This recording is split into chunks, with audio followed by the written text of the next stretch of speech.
Hello বন্ধুরা, দেখো আমার বাগানে কত সুন্দর একটা পদ্ম ফুল ফুটেছে। আর এই গাছটা দেখো, এই গাছটা আমি 1 মাস আগে লাগিয়েছি। 1 মাসের মধ্যে কত বড় হয়ে গেছে দেখো। 1 মাস আগে আমি টিউবার লাগিয়েছিলাম, এরই মধ্যে এত বড় হয়ে গেছে। প্লাস এই দেখো, একটা বড় কুঁড়ি এসছে।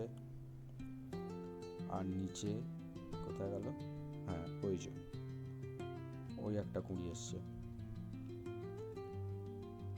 খুব সুন্দর লাগছে ফুলটাকে দেখতে।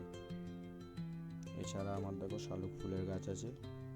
এই গাছটাও 2 মাস হলো লাগিয়েছি, তবে এর কুঁড়ি আসছে, এর কুঁড়ি থেকে ফুল হচ্ছে না। কি জানি কি সমস্যাটার সমাধান আমাকে বের করতে হবে। গাছটা কিন্তু হেলদি দেখতে। আর এইটা হচ্ছে আমার লাগানো প্রথম পদ্ম গাছ, এটাকে আমি বীজ থেকে লাগিয়েছিলাম গত ডিসেম্বর মাসে, 25 সালের ডিসেম্বর মাসে আমি বীজ থেকে গাছটাকে লাগাই। প্রচুর পাতা আসছে, প্রচুর গাছটা ছড়াচ্ছে, বাড়ছে, কিন্তু কোনো ফুল আসছে না। তো অনেকে বলছে যে গাছটার নাকি, পদ্ম গাছ নাকি বীজ থেকে করলে খুব টাইম লাগে ফুল আসতে, তো একটা সিজন লেগে যায়।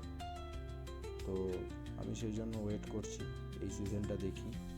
গাছটা নাকি ম্যাচিওর হতে টাইম লাগে, ম্যাচিওর হলে তবেই ফুল আসে। তো এই সিজনটা দেখি, আশা করি পরের সিজনে গাছটা ম্যাচিওর হয়ে যাবে এবং ফুলও দেবে। দেখো কত পাতা, দেখো বড় বড় পাতা, ছোট ছোট পাতা, সব রকমেরই পাতা আছে। আর নিচেটাও শিকড়ে ভর্তি, কিন্তু তাও কোনো ফুল নাই। আর এই যে এই গাছটা আমার খুব সুন্দর ফুলটা লাগছে।